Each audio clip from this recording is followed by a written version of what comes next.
எங்க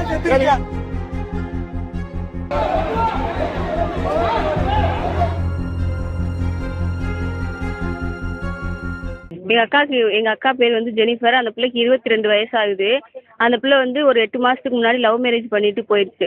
ஓடி போயிட்டு அந்த பையன் அப்ப என்ன சொன்னா, என்னை நம்பி வந்துருச்சு, நீ நான் பாத்துக்கிறேன் அப்படின்னு சொல்லிட்டு போன பையன் இப்போ வந்துட்டு அப்புறம் சூசைட் பண்ணிக்கிருச்சு அப்படின்னா, அந்த பிள்ளையா தானே வந்துச்சு, எனக்கு என்ன தெரியும் அப்படின்னு சொல்லிட்டான். இப்போ தை 1ஆம் தேதி அந்த பிள்ளை நைட்டு 9 மணிக்கு எனக்கு ஃபோன் போடுது. ஃபோன் போட்டுட்டு ஒரே அழுக. என் மாமியார்லாம் என்னை விளக்க மாத்த எடுத்து அடிக்கிறாங்க சிந்து அப்படின்னு அழுக. உன் வீட்டுக்கார் என்னல செஞ்சாரு அப்படின்னு கேட்கல. அவர் என்ன சொன்னார், காலாட்டிட்டு உட்காந்துருக்கேன் சிந்து அவன் அப்படின்னு அந்த பிள்ளை சொல்கிறாள் என்கிட்ட. அவங்க அவங்க அந்த பையனோட தங்கச்சி வந்து என்ன செய்தான், இவெல்லாம் வந்து தகுதி தராதரம் பார்த்து இவ வந்து பார்த்து வச்சுருந்தா இவளெல்லாம் எதுக்கு இங்கே வரப்போறா அப்படின்னு அவங்க. இந்த பிள்ளை என்ன அழகாவா இருக்குது, முகலட்சணமாவா இருக்குது, அந்த பிள்ளைய போட்டு ஒவ்வொரு நாளும் கொடுமை பண்ணிட்டு இப்போ வரதட்சணை வேறு 15 பவுன் உங்கள் வீட்டிலேருந்து வாங்கிட்டு வா அப்படின்லாம் கேட்டாங்க. அவங்க வீட்டில் கொடுமையெல்லாம் படுத்தி அந்த பிள்ளை என்ன பண்ணுச்சு, இப்போ வெள்ளிக்கிழமை மதியானம் போல் தூக்கு மாட்டி இறந்து போயிடுச்சு. இப்போ இன்ன வரைக்கும் அந்த பையனை அரெஸ்ட் பண்ணலை. நாங்கள் கம்ப்ளைண்ட் பண்ணியிருக்கோம். அவங்க அக்கா, அவங்க தங்கச்சி, அவங்க அம்மா மேலாம் கம்ப்ளைண்ட் கொடுத்து இன்ன வரைக்கும் அவங்க அரெஸ்ட் பண்ணவே இல்லை. அவங்க கொட்டப்பட்டி. என் அக்கா 3 மாதம் ப்ரெக்னெண்ட்டாக வேறு இருக்காள்.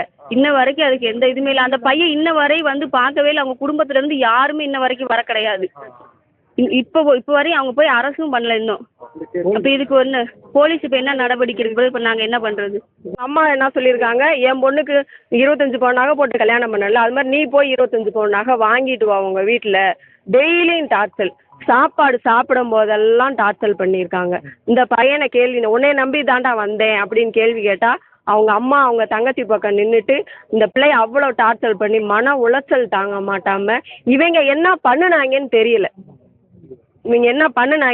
என் பிள்ளை அவ்வளோ கான்ஃபிடென்ட்டான பிள்ளை, தப்பு தவறாக போகிறதுக்கு வாய்ப்பே கிடையாது.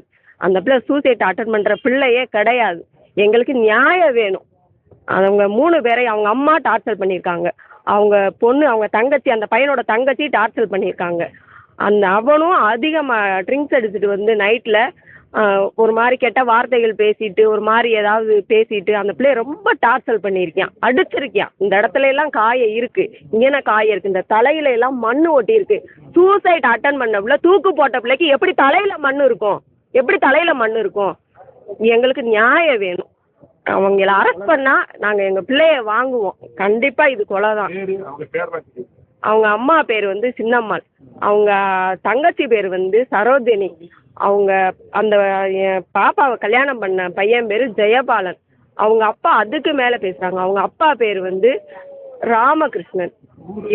கொட்டப்பட்டி, அவங்க ஊர் வந்து கொட்டப்பட்டி. அவங்க என்ன வேலை பார்க்குறாங்கங்கிறதெல்லாம் எனக்கு தெரியாது.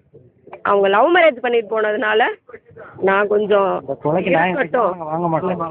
எனக்கு இந்த கொலைக்கு நியாயம் வேணும். எனக்கு அட்டன் பண்ணாலும் எப்படி கன்சீவா இருக்காப்புல எப்படி சூசைட் அட்டன் பண்ணும்? வாய்ப்பே கிடையாது. செய்திகளை உடனுக்குடனும் துல்லியமாகவும் தெரிந்து கொள்ள சப்ஸ்கிரைப் பண்ணுங்க.